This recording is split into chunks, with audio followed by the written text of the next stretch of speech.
I'm not a big fan of insurance. I don't like paying for it. I feel like I'm always trying to prove when I need to get a claim. And honestly, just lots of times it's a hassle. But I can tell you the one thing that insurance companies do really well, especially when it comes to workers' comp insurance, is they know what causes accidents in the workplace. So today, we're going to look at some statistics and we're going to talk about the 3 causes of workplace accidents, the 3 top causes of workplace accidents. Let's jump in.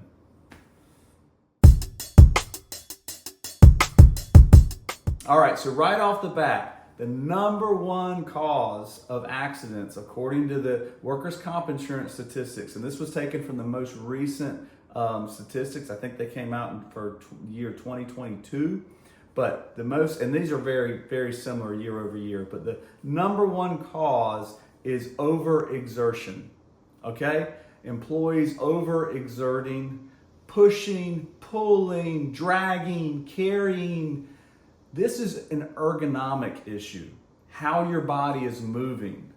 And the injury that results from this are strains and back injuries. Usually it's a strain in the shoulder or the elbow or the arm or the leg, and back injuries. So when we're talking about ergonomics, we're thinking about how does the body move and what's the most comfortable way to set up a workplace. So whether you're working on a conveyor line or you're working in the office or you're working in the maintenance shop, wherever you are, however you're moving, how you're moving, pulling, pushing, lifting, overexerting yourself, that causes strains and back injuries, and that's the number 1 cause of workplace accidents according to insurance. So when they're having to pay out doctors and they're having to pay out insurance, it's coming from that. That's the number 1 cause, which makes sense why in our safety programs, we need to have a firm understanding of the tasks that employees are doing and how we can help make them more ergonomically safe, meaning how are they moving, how are they lifting, is there anything we can do? Can we put things on wheels? Can we add a lifting table? Can we use a hoist? Can we use the buddy system to make something to where 2 people have to lift it? These are all thoughts that go into fixing that problem. Also training, stretching, and preparation. So that's the number 1 cause of accidents. The number 2 cause on the list for 2022, the number 2 cause for accidents were falls. Now, I'm going to break this into 2 different categories because honestly, they had this listed as 2 separate things. I've combined them, but you have falls to the same level, meaning I slip and I fall and I hit the floor. I trip and I fall and I hit the floor. This is usually slips and trips in the workplace. And this might be in the break room. It might be coming in from outside where it's slippery on the floor. It might be condensation on a smooth cement floor that has built up some condensation because of the cold air inside and the warm air outside making the floor really slick. So falls to the same level, that's part 1. Part 2 is falls from a different level, meaning I fell off of a ladder, I fell off of a platform, and these are usually going to be more serious injuries. Falls to the same level can be serious also, trust me. If you hit the concrete, you're hitting the concrete. But if you're falling off of a ladder or you're falling off of a platform or you're falling from an elevated location, that's usually going to be a more serious injury. So what we're thinking about here is, let's look at the 2 categories. If I'm going to prevent falls to the same level, I need to have a very clear program to report slips and trips and near misses. Meaning when there's a slick spot on the floor, people need to know about it. We need to put up signs for it. We need to make sure we're doing a good job educating our housekeeping staff on how to put up signs when they're cleaning, let people know when they're cleaning. Make sure that we have work areas clear of cords and hoses and boxes and file cabinets that are pulled out. All the common trips and slips can usually be caught up with housekeeping. So that's the number 1 thing for how to prevent that. The second thing to prevent is falls from an elevated height. And this involves some sort of training with employees about fall protection equipment, making sure they have a ladder inspection program, making sure when are they going higher? When are they working at height? Are they working on platforms? Are they using scissor lifts? Are they using different types of movable steps?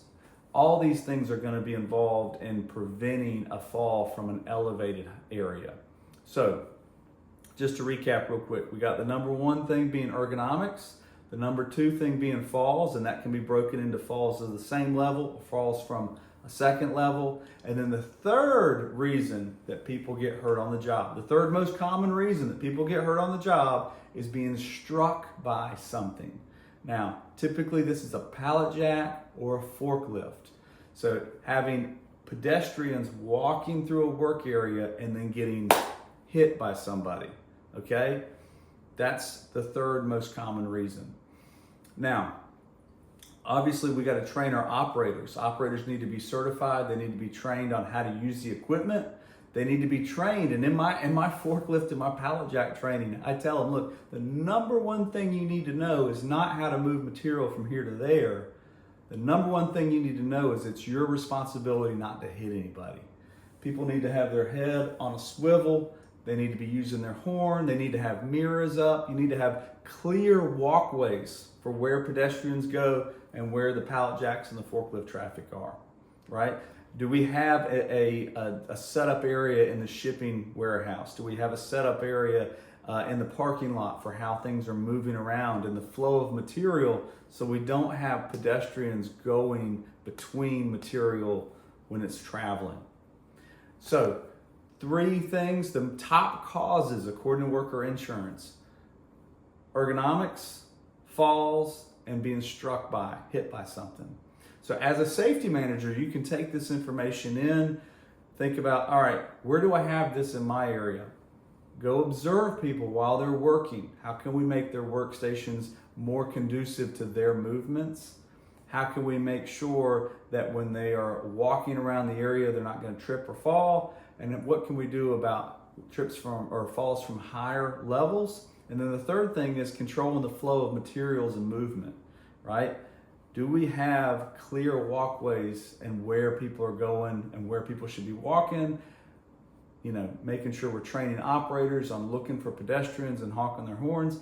These three things, these are the top three reasons why people get hurt at work.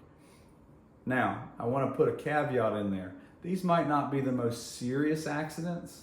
There's a whole different video on what causes the most serious accidents, but these are things that come up all the time, especially the ergonomics. It's not flashy, it's not sexy, it's just one of those things you got to figure out, how do I fix this problem so I don't have a strain and a back injury coming at me every couple weeks. And depending on where you work, that can be a big problem. So your homework today, go into your work areas, look around and think, where are people moving? Where is material moving, and how are they getting up and working at height, and where are they walking around where they could slip or trip? So some basic things to think about. The solutions aren't complex. Usually it's just good communication and good solid training. So until we talk again, do everything you can to keep everybody do everything you can to keep the people at your work safe, because no one should get hurt at work.